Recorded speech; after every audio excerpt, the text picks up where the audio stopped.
Swayam Prabha. Digital India. Educated India.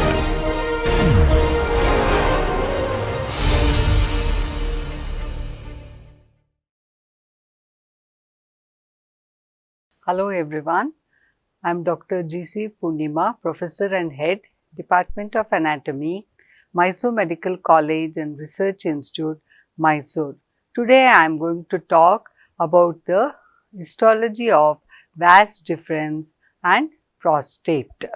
So, the learning objective of this is describe the microscopic feature of vas deferens, differentiate the microscopic features of vas deferens with the ureter and uterine tube, describe the microscopic features of prostate gland, discuss the anatomical and clinical zones of the prostate gland.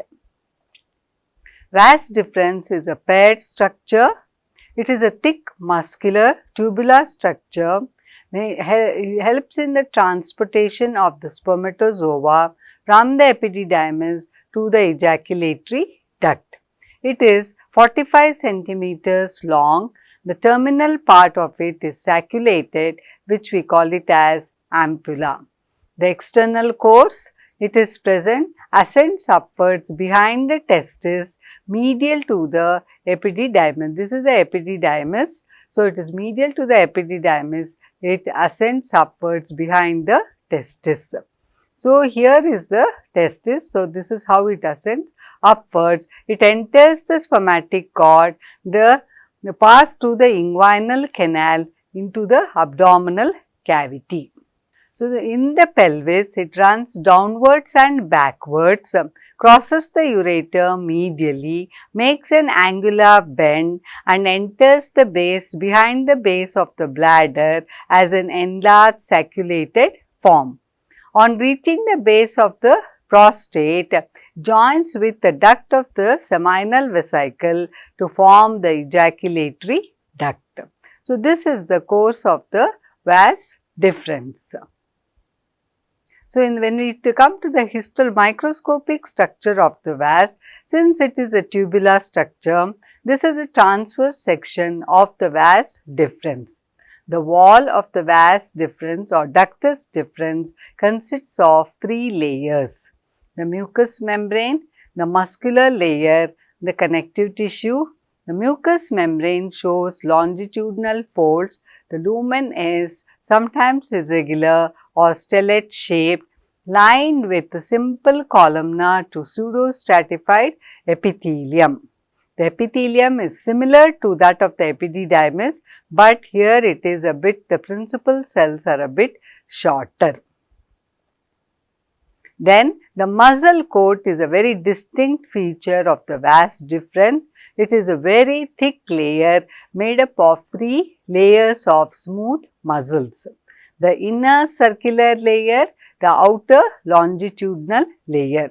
The muscle layer is very thick in the vas deferens. Then there is a connective tissue made up of fibroelastic tissue, forms the adventitia containing the blood vessels and nerves.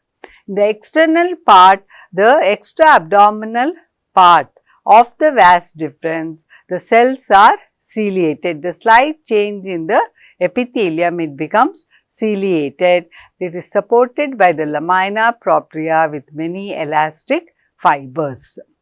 So, this is a pseudostratified epithelium which we see. This is a sterocelia that is lining that one, and this is the connective tissue that is lined beneath the mucous membrane. This is the thick smooth muscles that is present in the wall of the vas deferens.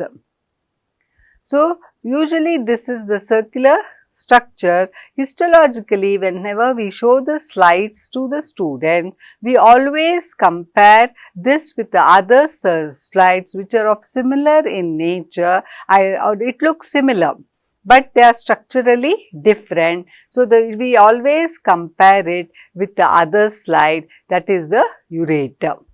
So, when we take the histological difference between the two, so it is vas deferens is a thick muscular tubular structure lined with a pseudostratified columnar epithelium with stereocilia. The wall of this one is very, very thick. The whole length of the vas deferens is 45 centimeters. The lumen becomes very, very irregular. Because of the thick musculature, the lumen is not very uniform. When we comes to the ureter, we see the difference over here. What we see distinctly is the lumen shape, which is stellate shaped in or star shaped in appearance. And the lining mucous membrane will be the transitional epithelium. And even though it is a thin tubular muscular structure, the muscle layer what we see here is very thin. So, the ureter, here the transitional lining epithelium is transitional epithelium. The underlying lamina propria is present. The muscle layer is circularly arranged, inner circular and outer longitudinal, but it is very thin layer, and the outermost is the adventitia. But what we see here is a pseudo-stratified columnar epithelium in the vas deferens. The muscle wall is very, very thick and the lumen is irregular. Even though both are muscular tubular structure, this is the histological distinct difference we see between the between these two structures. Then this is the ureter. You see the star shaped lumen lined with the transitional epithelium. This is the muscle wall that is being present. The outer layer is the adventitia. Then this is in the high power, you see the transitional epithelium where the cells are arranged in the layers, 3 to 5 layers are seen. You can make out the umbrella shaped and the polygonal cells that is lining the transitional epithelium. So, lamina propria with the blood vessels and elastic fibers are seen, and this is the muscle layer of the ureter, which is very, very thin. So, the next structure which is similar tubular muscular structure will be the uterine tube.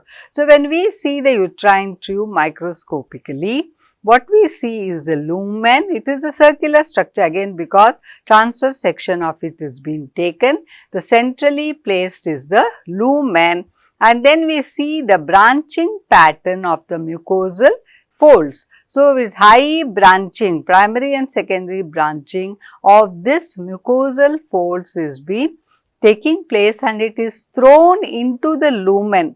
The lumen completely covered by this mucosal branching, and it is lined with simple columnar ciliated epithelium. This is the lining lamina propria beneath the mucous membrane, and then we have the muscle coat. The muscle coat is again smooth muscle, but it is not as thick as in the ureter, and this is the outer adventitia. Then when we go to the high power of the uterine tube, here you can see the foldings of the mucosal folds with the branching pattern, and the lining is the ciliated columnar epithelium. The muscle wall is being thin over here. This is the lamina propria. See how the branching of the mucosal folds is being taking place, and it is thrown into the lumen. This whole thing is the lumen. So, it is not a single layer, but because of the branching pattern of the mucosal folds can be observed within the lumen in the uterine tube. So, this is very distinctly we can make out over here. This is the lumen of the uterine tube, and these are all the branching pattern of the mucosal folds. We call it as primary branching and the secondary branching. In some slides, we see the whole lumen is filled with the mucosal folds. Over here, see, this is the branching, and here what we observe is the smooth muscle which is quite thin. It is not as thick as in the vas deferens.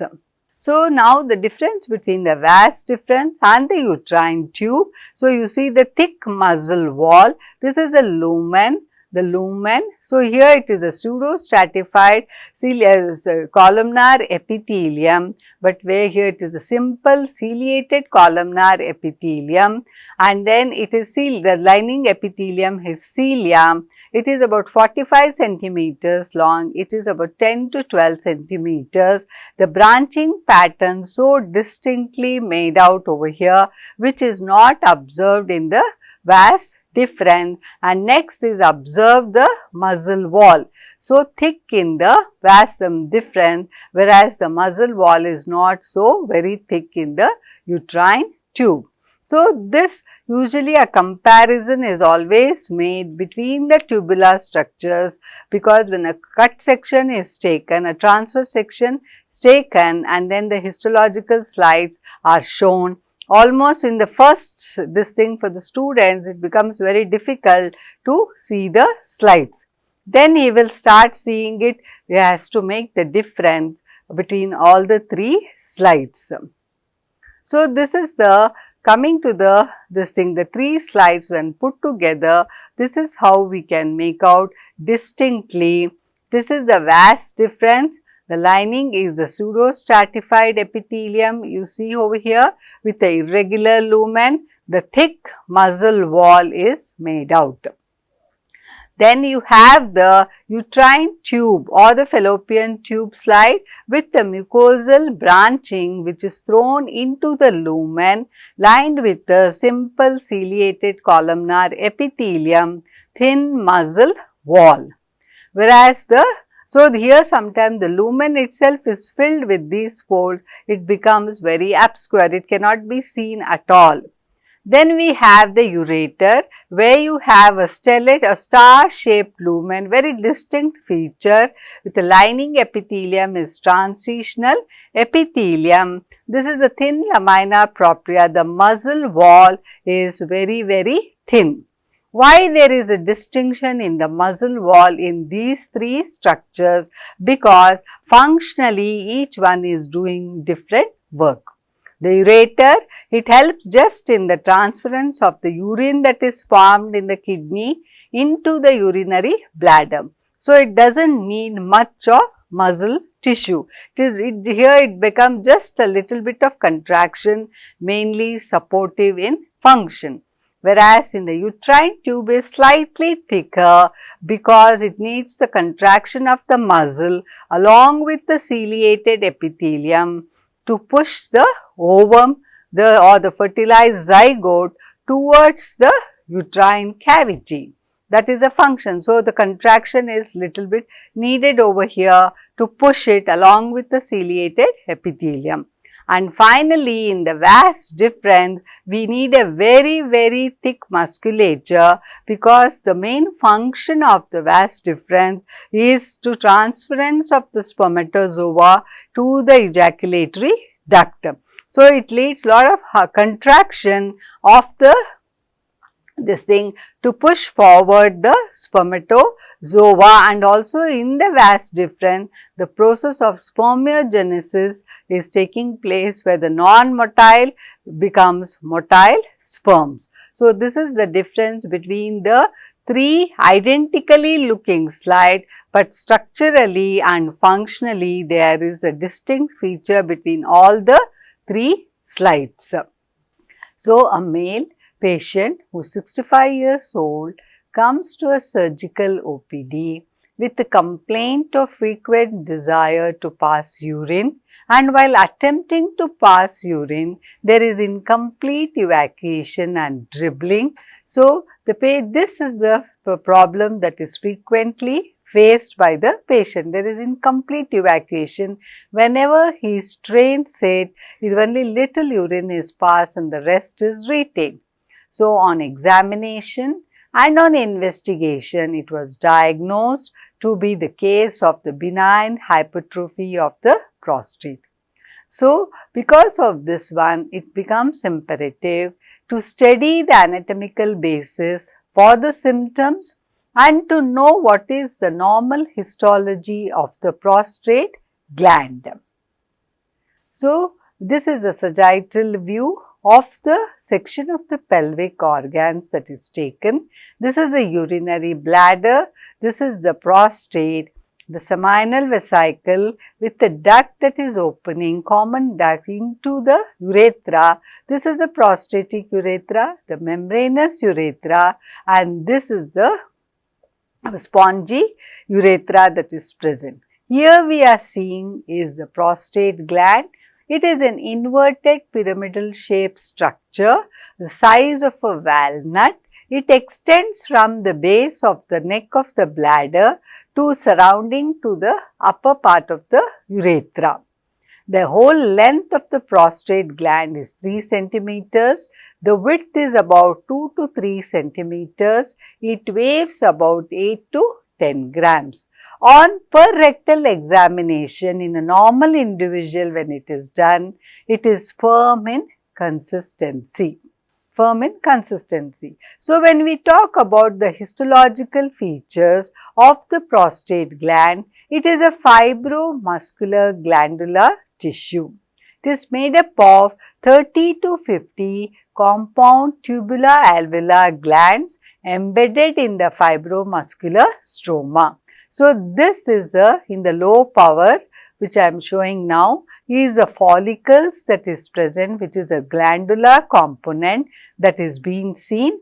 So, in between is seen is a fibromuscular component made up of collagen fibers and smooth muscles. So, this is the follicles that is being seen and the fibromuscular component. And then is the glandular component of the prostate is arranged in 3 concentric layers around the urethra. So, what are these glands? The innermost glands are the simple mucus glands, which are simple tubular in nature. The intermediate area is called as the submucous gland, which has less follicles and small ducts which are slight branching is being shown. And finally, you have the outer prostatic glands, which are long glands with the numerous follicles is being present, and the duct system here is very long. Okay, so this is in the concentric arrangement, the glands are being arranged in the prostate. The innermost, intermediate and the outermost gland.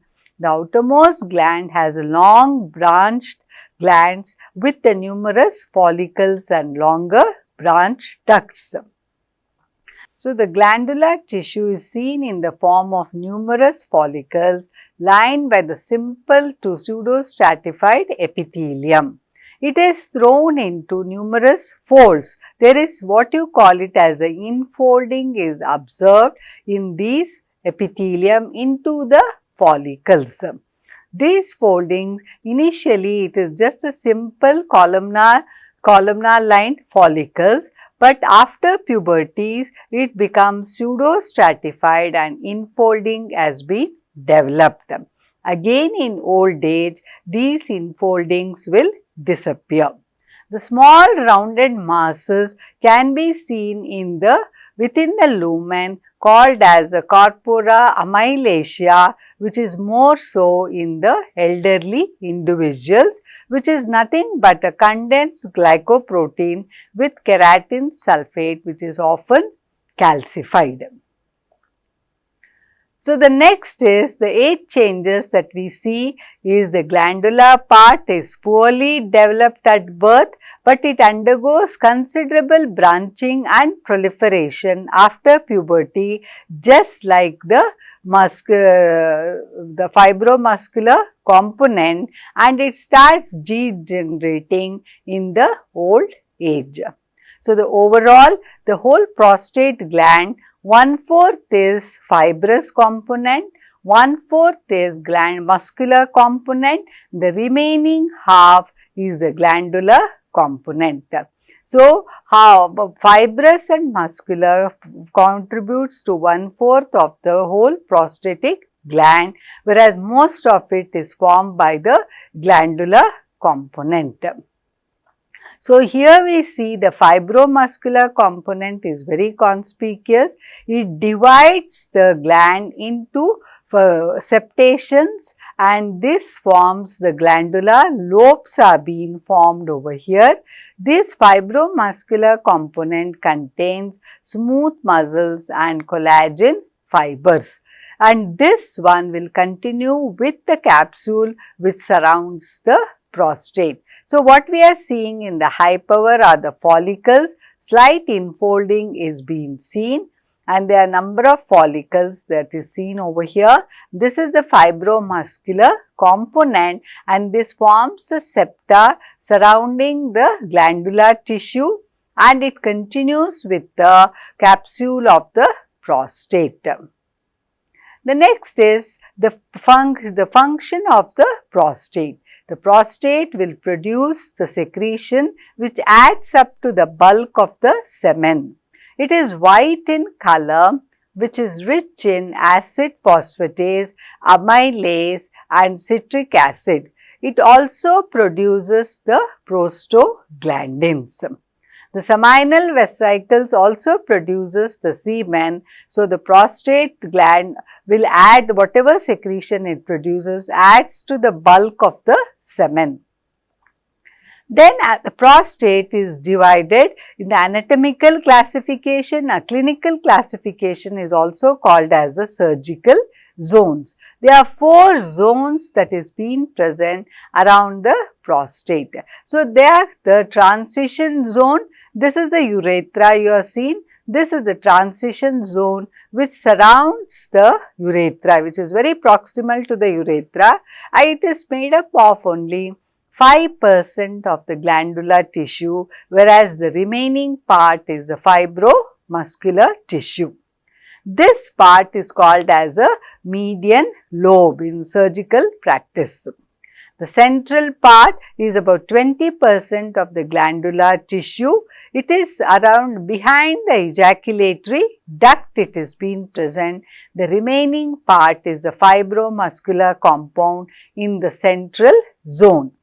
This is the peripheral zone in which 70% of it is a glandular tissue. It is a cup-shaped structure which surrounds the central zone and the transition zone, except in the front it is not present. That is the peripheral zone, it is absent in the front. So, most of the peripheral zone is a glandular tissue, about 70 to 75%, whereas the rest of it is a fibromuscular tissue. So, there is no only fibromuscular tissue is present in front of the urethra. There is no glandular component that is being present. So, what is applied anatomy? Normally, the prostate gland with old age it undergoes atrophy, but sometimes this prostate gland becomes enlarged in older men, and it leads to a condition called as a benign prostatic hypertrophy, which affects the transition zone, the zone that is present very proximal to the urethra, which we call it as a median lobe. And this is not an abnormal condition, it is a normal aging process, and this is called as a prostatic adenoma or the benign prostatic hypertrophy. Because it is so proximal to the urethra, that it is enlarged abnormally. When it is being enlarged, it leads to the compression of the urethra whenever the person micturates, passes the urine, or when he strains during micturition. The other zone, carcinoma, is the next commonest condition affecting the prostate gland, and it usually arises from the peripheral zone, which is very rich in the glandular component, and this we call it as a posterior lobe surgically. So, this becomes the median lobe, this becomes the posterior lobe. The central zone, which contains 20% of the glandular tissue, will not be affected by this thing, but however later on this carcinoma can spread here also.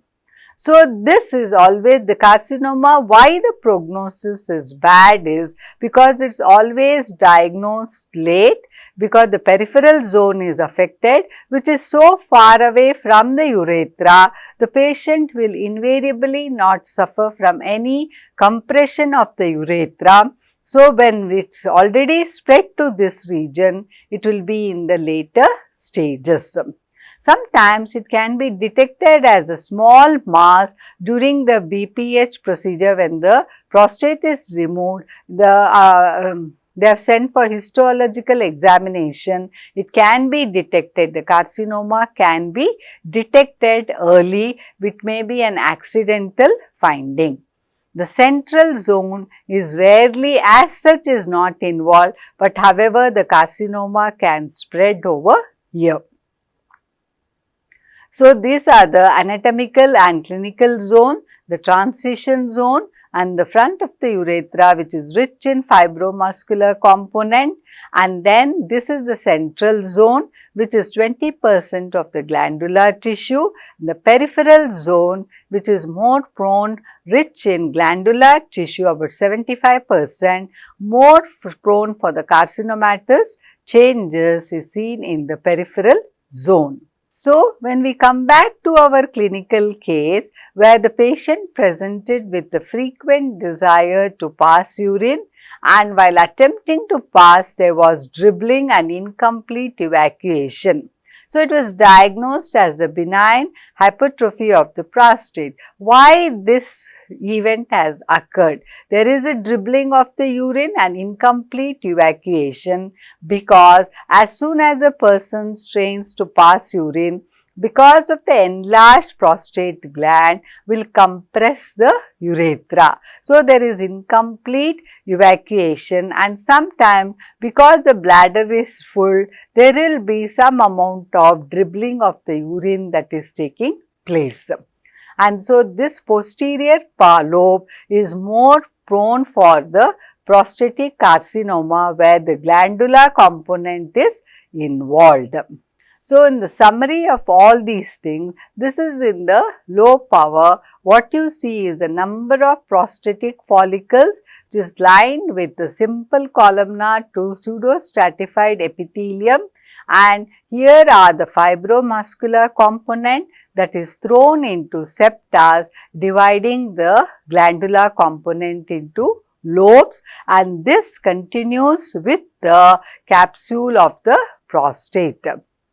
So, this is the arrangement of the glandular tissue which is present around the urethra. So, this is the innermost glandular structure, the mucus with the short ducts. This is the intermediate zone with the slight branching pattern of the ducts, and the outermost zone is the actual glandular tissue of the prostate, which is highly branched ductal system with a lot of glandular follicles is being seen. So, this is the anatomical and clinical zones that is being classified.